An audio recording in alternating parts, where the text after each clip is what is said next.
మాతృదేవోభవ పితృదేవోభవ. నేను మీ శ్రీధర్. నా phone number 9295909819.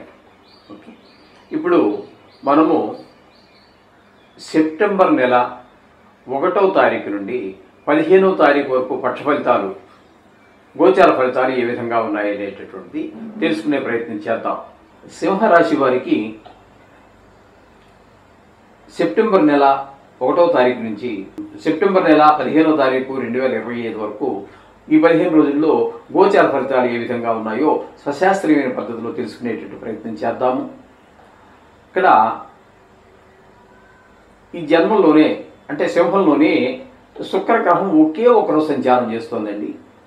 ఇకపోతే మరి మిగతా మనం చెప్పుకుంటున్న 15 రోజుల ఫలితాలు కదా, ఇక్కడ మిగతా 14 రోజులు ఏమయ్యాయి అన్నట్టయితే వెనకంటే ఇది 12 వ్యయ స్థానంలోకి అంటే కర్కాటకంలో అక్కడ 14 రోజులు ఉంటున్నారు. అక్కడ 14 రోజులు అయిపోయిన తర్వాత 15వ రోజుగా మనకి ఇక్కడ సింహంలోకి వస్తున్నారు. అంచేత శుక్ర భగవానుడి యొక్క సంచారము వ్యయ స్థానంలో 14 రోజులు, జన్మంలో 1 రోజు. ఈ రెండు కూడా మీకు ఉపయోగమే. ఎందుకంటే వ్యయ స్థానంలో కూడా శుభ ఫలితాలు ఇచ్చేటటువంటి ఏకైక గ్రహం ఏదైనా ఉంది అంటే గోచార రీత్యా అది శుక్రుడే.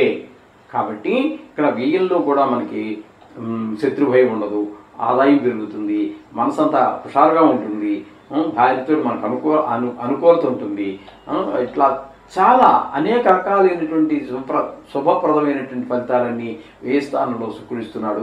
ఇక జన్మంలో 1 రోజు ఉంటాడు, ఇంక చెప్పక్కర్లేదండి. మన ఆలోచన అంతా ఊళ్ళి ఊరుతూ ఉంటుంది, ఉల్లాసంగా ఉత్సాహంగా అన్ని రకాలుగా బాగుంటుంది. కాబట్టి వీరు ఈ సింహరాశి వారు కూడా ఖచ్చితంగా షేర్ మార్కెట్లో పెట్టుబడి పెట్టేటటువంటి వారికి చాలా అనుకూలమైన, అలాగే సినిమా రంగంలో ఉన్న వారికి, ఈ టీవీ రంగంలో ఉన్నటువంటి వారికి, ఈ సోషల్ మీడియాలో ఉన్నటువంటి వారికి కూడా, ఇంకా లలిత కళలు చాలా ఉంటాయి. గ్రామీణ ప్రాంతాలకు వెళ్తే వాటిని వృత్తిగా కానీ ప్రవృత్తిగా కానీ ఎవరు తీసుకున్నప్పటికీ కూడా వాళ్ళందరికీ అనుకూలమైనటువంటి ఫలితాలు శుక్ర భగవానుడు ఇవ్వబోతున్నాడు. అలాగే జన్మంలో రవి మంచి ఫలితాలు అయితే ఇవ్వజాలడు, శుభప్రదమైన ఫలితాలన్నీ ఇవ్వజాలడు. నేను మన ఆలోచన ద్వారా వేరుగా ఉంటుంది, కొంచెం కోపం త్వరగా వస్తూ ఉంటుంది, అనుభావం కాబట్టి చిన్నపాటి అనారోగ్యాలు కూడా పొరచూపేటువంటి అవకాశం ఉంటుంది. అలాగే బుధుని యొక్క సంచారం కూడా ఇక్కడ జన్మంలో జరుగుతున్నది. బుధుని యొక్క సంచారం కూడా జన్మంలో శుభప్రదమైన ఫలితాలు ఉండవు, మంచి ఆలోచనలు ఉండవు, మంచి నడవడిక ఉండకపోవచ్చు, గాయాలు కావచ్చు, మన తెలివితేటలో ప్రదర్శించే అవకాశం కూడా కలగకపోవచ్చు. అలాగే కేతు కూడా ఇక్కడ సంచారం చేస్తున్నారు. ఇక్కడ నిజానికి చెప్పాలన్నట్టయితే ఈ సింహంలో 4 గ్రహాల యొక్క సంచారం, శుక్రుడు 1 రోజు, రవి 15 రోజులు, బుధుడు 15 రోజులు, కేతు కూడా 15 రోజులు. ఈ శుక్రుడు 1 రోజు వదిలిపెడితే రవి, బుధ, కేతు 3 కూడా జన్మంలో ఉన్నాయి. కాబట్టి మనకి మన ప్రవర్తనలో కానీ, ఆలోచనలో కానీ, చిన్నపాటి గాయాలు అవటం కానీ, ఆరోగ్య విషయంలో కానీ మంచి శుభ ఫలితం అయితే ఇవ్వజాలను. 3 గ్రహాలు ఇక్కడ ఇబ్బంది పెట్టేటటువంటి పరిస్థితి కనబడుతున్నది జన్మంలో ఎవరికి, సింహరాశి వారికి. అలాగే ఈ సింహరాశి వారికి కుజుని యొక్క సంచారం తీసుకున్నట్టయితే 12 రోజులు ద్వితీయ స్థానంలో ఉన్నప్పుడు అది కూడా అనుకూలమైన ఫలితాలు ఇవ్వజాలదని 12 రోజులు ఉంటాడు అక్కడ. అక్కడ ఏంటంటే కొంచెం ఆదాయం తగ్గేటటువంటి పరిస్థితి కనబడుతుంది, మాటలో కఠినత్వం పెరుగుతుంది. అలాగే కుటుంబం కూడా ఆహ్లాదకరంగా ఉండదండి కుజుని యొక్క ఈ 12 రోజుల సంచారం వల్ల. ఇక 3 రోజులు మాత్రం 3వ స్థానమైనటువంటి 9వ సంచారం చేస్తున్నారు. ఆ 3 రోజులు మాత్రం మీకు ఇంత బయట ఆఫీసుల్లో, ఉద్యోగ స్థలంలో అందరూ కూడా తెలిసిన వాళ్ళు తెలియని వాళ్ళు కూడా మీకు సహాయ సహకారాలు మనసా వాచాకరణ అందిస్తూ ఉంటారు. తద్వారా 3 రోజులు కుజుడు కొంత అనుకూలమైనటువంటి ఫలితాలు ఇస్తూ ఉన్నారు. ఇకపోతే 7వ స్థానంలో రాహుగ్రహ సంచారం జరుగుతుంది.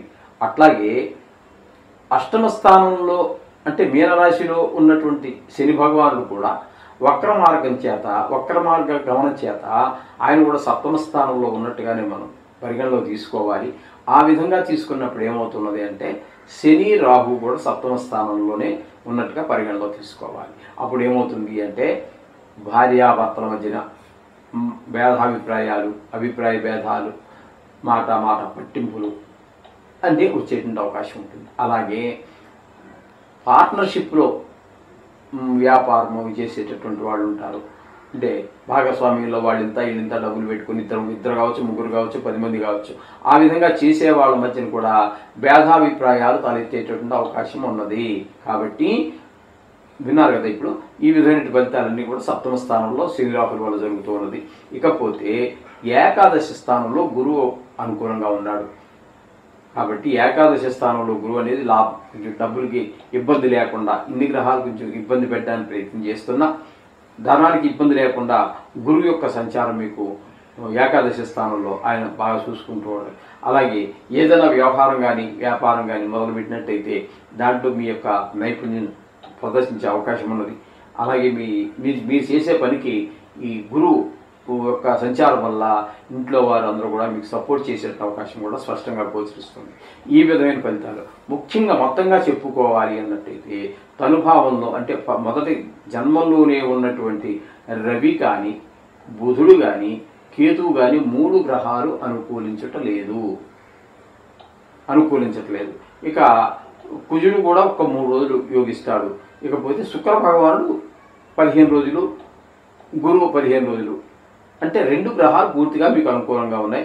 మిగిలినవన్నీ కూడా కొంచెం ఇబ్బంది కలిగించేటువంటి పరిస్థితులు ఉన్నాయి. కాబట్టి మీరు విన్నారు కదా, ఇప్పుడు ఏ విషయాలలో మీకు ఇబ్బందులు కలిగిస్తున్నారు, ఒకవేళ మర్చిపోతే మళ్ళీ ఇంకోసారి వినండి, మరేం తప్పలేదు. మీ ఫోన్ మీ చేతిలో ఉంది కాబట్టి మళ్ళీ వినండి. విన్న తర్వాత ఇక్కడ ఆయా విషయాల్లో తగు జాగ్రత్త తీసుకుంటూనే ఇప్పుడు ఏ గ్రహాలు బాగాలేవని చెప్పుకున్నా ఆ గ్రహాలకన్నిటికీ గాయత్రి కావచ్చు, బీజాక్షరాలు కావచ్చు, అలా లేదా నవగ్రహాలకు సంబంధించి ఎవరెవరో ఎన్నెన్నో చాలా మహానుభావులు చెప్పారు. అందులో ఏది పఠించినప్పటికీ కూడా మీరు ఈ దుష్ప్రభావాల నుంచి బయటపడవచ్చు. కంగారు పడాల్సిన పని లేదు. కాబట్టి దాన్ని ఈ విధంగా చూసుకోండి. ఇది కేవలం మీ ఒక్కరిది కాదు, ఇది సుమారుగా 70 కోట్ల మందికి సంబంధించినటువంటి రాశిగతమైన ఫలితాలు ఇలాగే ఉంటాయండి. అంచేది ఏం కంగారు పడక్కర్లేదు. మీ వ్యక్తిగత జాతకం మీదే మెయిన్గా ఆధారపడి ఉంటుంది. 100% మీ వ్యక్తిగత జాతకమే. అక్కడికి 100 పాళ్ళు ఇది అవుతుందని చెప్పడానికి కూడా జ్యోతిష్యం అలా 100 పాళ్ళు అవుతుందనడానికి లేదు. దీనికి కొన్ని శాపాలు ఉన్నాయి. అవన్నీ ఇప్పుడు చెప్పడానికి మనకు సమయాభావం. 100 పాళ్ళు ఎప్పుడూ జాతకం యథార్థం కాదు. 100కి ఎంతో నిష్ణాతులైన వాళ్ళైతే 80 నుంచి 90% వరకు చాలా జరిగే అవకాశం ఉంటుంది. కాబట్టి ఏ జీవితం అనుకుని ఇదే కాబట్టి నా తలరాత ఇంతే అనుకుని మీరు డిసైడ్ అయిపోవాల్సిన పని ఏమీ లేదండి. అర్థమైంది కదండి. ఈ విధంగా చేసుకోండి. అన్నీ కూడా మీకు శుభాలు జరుగుతాయి. శుభం భూయాత్.